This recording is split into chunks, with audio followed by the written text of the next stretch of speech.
আমরা সকলেই জানি যে এই বছর প্রয়াগের সঙ্গমে 144 বছর পরে মহাকুম্ভ অনুষ্ঠিত হচ্ছে।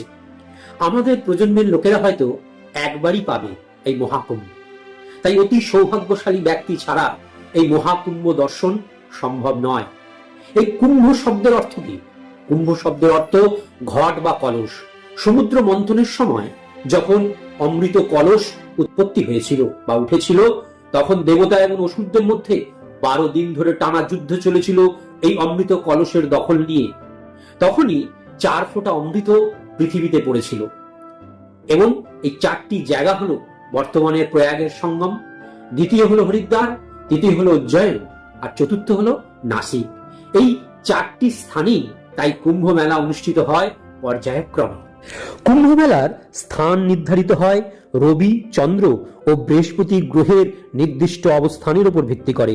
এই জন্য পূর্ণ কুম্ভ মেলা 12 বছর পরে একবার আসে, যখন গুরু বৃষ রাশিতে অবস্থান করে, রবি মকর রাশিতে অবস্থান করে। এটা প্রয়াগের সঙ্গমেই অনুষ্ঠিত হয়। কুম্ভ মেলা 4 প্রকারের: কুম্ভ, অর্ধকুম্ভ, পূর্ণকুম্ভ, মহাকুম্ভ।